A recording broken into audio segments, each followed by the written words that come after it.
Hello and welcome back to the Drop Back. I'm Stan Wilson and today I'm joined by current Coventry football coach Cassian Graham. How are you, mate? Yeah, I'm good, thanks, Stan. Thanks for having me on. Awesome, no worries. Now, before we get into the football side of things, I understand you, like myself, are a rugby man. Explain what's your current role in the sport? So I'm currently working with Wasps in their performance analysis department with their first team. And before that, I was up with the Scotland national team as well. That's awesome. So, has rugby been a part of your life, football for your whole life, or has it just been like a recent thing? Yeah, so I think like a lot of British people, I started playing rugby back when I was probably about 11 years old. Played on through till third year of university and stopped playing. But I then got the opportunity to work at Scotland for 2 years, and that sort of fell back in love with rugby after that. That's awesome. So, how did you get involved with the Scotland national team? It was well, like it was just in the end. At the start of it was just an email from a lecturer at uni. He sent out an email saying there's an opportunity to work with Scottish rugby. Send your CV to this email address. And at the time, I was third year of four at Edinburgh, and I was sort of thinking, I haven't got a clue what I want to do, so I'll give it a go. And I ended up getting the job there, and that ended up being a complete career path, pretty much overtaking university. My fourth year was a bit of a probably didn't put as much effort into my final year as most people do because I was more interested in the internship with Scotland. That's awesome. That's really awesome. And I'm guessing your degree was sport related as well. Yeah, sports science. Awesome, awesome. And where did American football join your life along the way? Um, First year of university was when I started playing. That was literally just going to university. I thought I want to try something new. I was also doing rugby at the time, and I just thought I'll try American football and see how that goes because it looks fun. And in the end, I ended up not getting on well with teammates playing rugby. They were all the kind of the stereotype of rugby players, and professionals aren't like that, but university students do very much Yeah, seem to fit that description. And I got absolutely sick of that. Whereas university American footballers were very sound. You got on with them really well. The coaches were completely committed to the team and the setup and everything. And it's just so much easier to fall in love with American football over rugby at the time. yeah, no, I've noticed that as well, especially as you go higher up in rugby. Like as you get older and older, it becomes far less rugby focused. Whereas American football is for the love of the sport because obviously how much smaller it is, we like you could just can't take it for granted. It's like it's new to the country, and yeah, I agree with you. People fall in love with American football way more than they fall in love with rugby because it's the focus of the sport, not the social side of it, which obviously is great, but it's what rugby comes down to quite a lot of the time. So your playing career, obviously, you played at Edinburgh Uni. Where did you go from there? What happened? So did 4 years at Edinburgh Uni, full 4 years. And that first year was working with Scotland. I was working, I think it was 3 days a week, and that was literally my week. And typically in a university, everyone went home. So I literally was working 3 days a week, and 4 days a week I was doing literally nothing. So a few of my coaches at Edinburgh Predators were Edinburgh Wolves players, and they'd always said, if you want to get better at the game, you guaranteed will get better at playing senior ball. Yeah. And I ended up going to Edinburgh Wolves. I played there for 3 years. I was at Edinburgh. Yeah, and then so that took me fourth year of uni plus fourth year of uni, 2 years after uni, and then when I moved down to Coventry, I joined Tamworth Phoenix. Oh, awesome. So what position did you start playing at Edinburgh Uni? Was it the same you went on to play, or did you stick at the same one? So yeah, my first year at uni, I played corner. I ended up playing quite a lot of positions across uni. I was always primarily a defensive back, but I ended up playing inside linebacker, corner, safety, slot receiver, and running back throughout my Well, whole time. a, I a, was a whole host of positions then.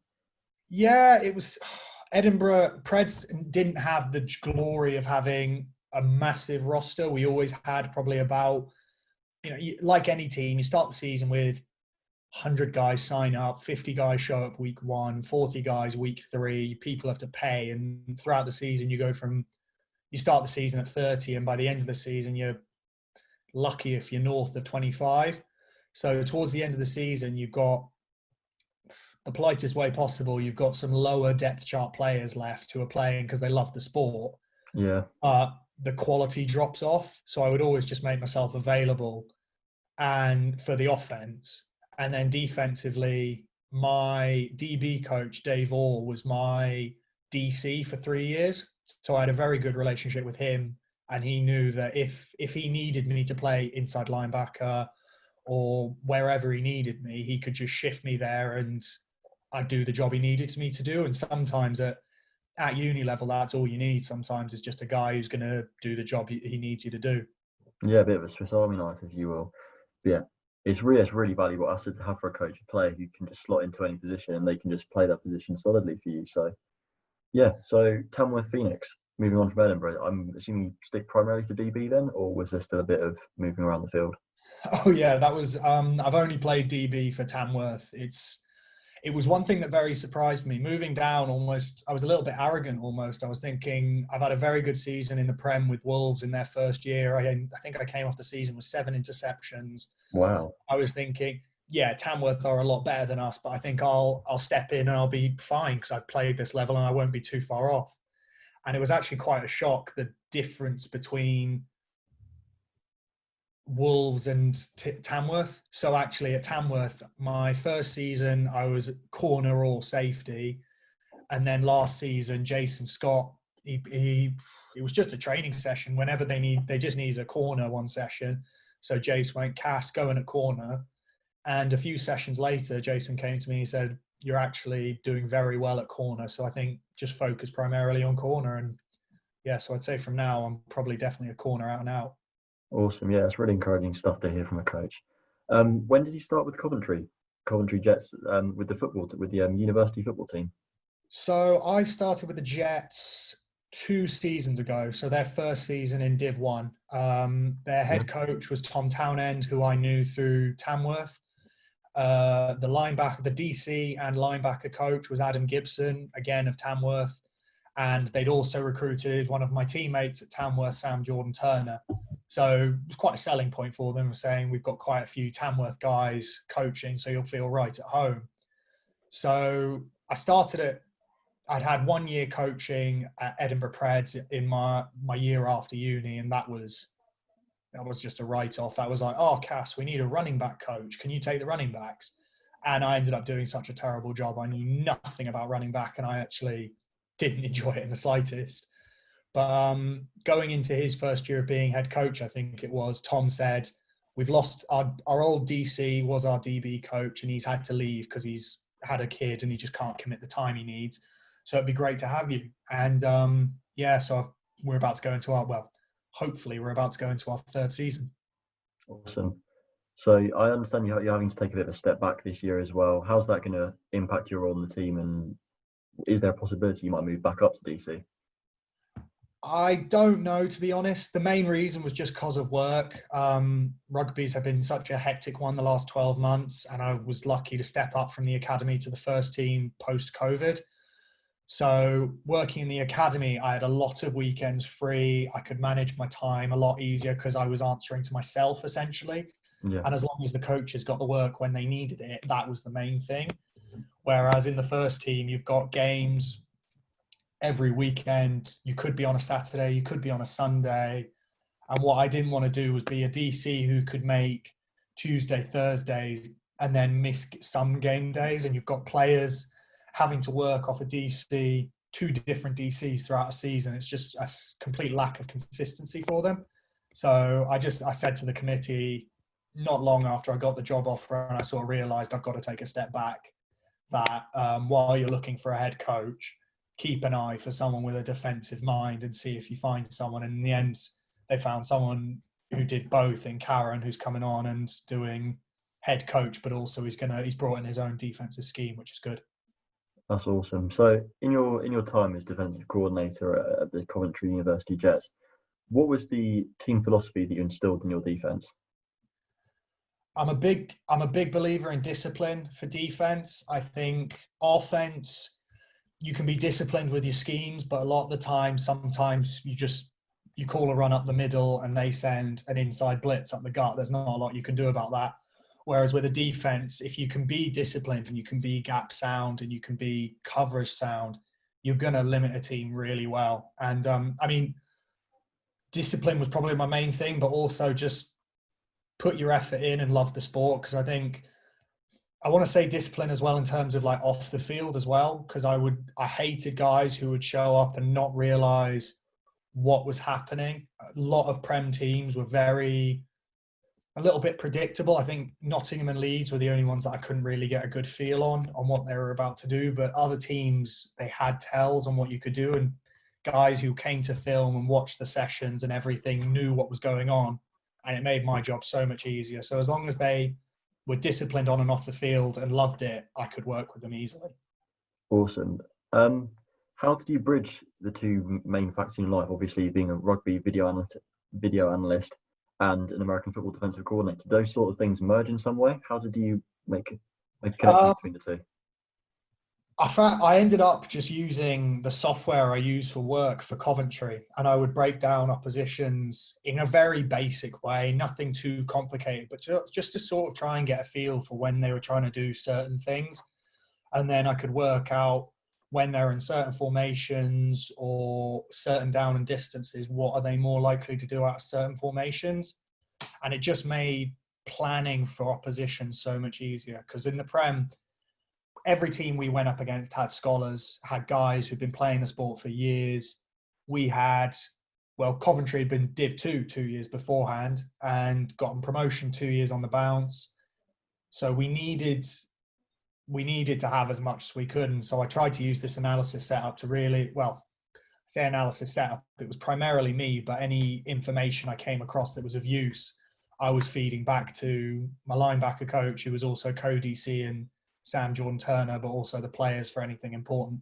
I didn't want to overload the players with too much and going spreadsheets of stuff, throwing at them, and they're absolutely petrified because there's so much in front of them. I just tried to give them the key things to keep an eye on. Absolutely. No, it sounds like you've done a great job, and obviously you got recognised. I understand last year you won Coventry Jets Coach of the Year. Yeah, I was very proud of the lads to give me that.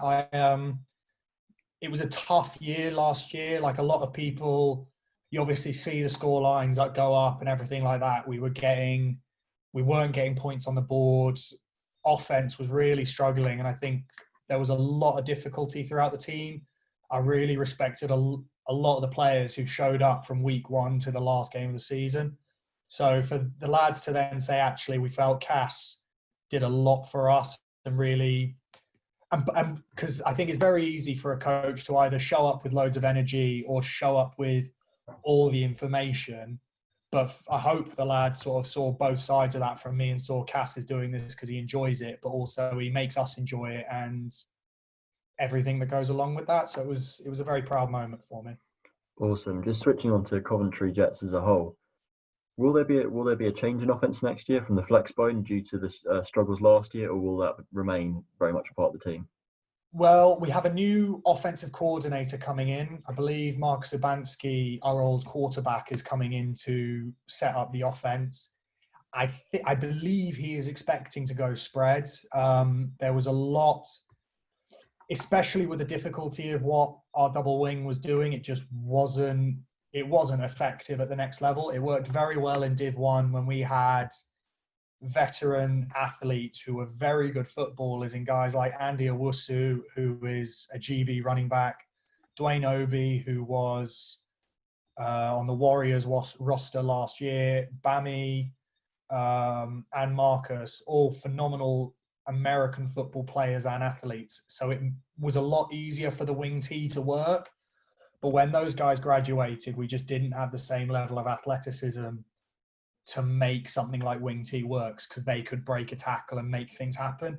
So I think we are very much looking to transition to more of a spread offense, something that, because our goal inevitably is to get back to the Prem. We weren't happy with our first showing in the Prem. It was a very frustrating season. So we're hoping we can get back into the Prem and have something slightly more modern to go into the league with. Yeah, definitely. No, that's really encouraging to hear that Coventry are looking to take a step forward and hopefully return to the Prem. But obviously, it'll have to be after this season, because I believe there's no promotion in Bucks this year due to COVID. So that's right, isn't it? I mean, I've heard a lot of rumblings at the moment. Bath are probably dealing with some sort of bridge between them and the government to work things out. I think we see level 1, level 2 in introducing things and adding it on. And I mean, Coventry aren't even training yet, and I know a lot of teams. Some teams are training. I think I want to say Nottingham Uni's been going for a Yeah, few weeks. Nottingham, there have been quite a few freshers taster days happening recently. I think Manchester Tyrants is another one. So you're saying Coventry haven't started at all? I'm No, guessing.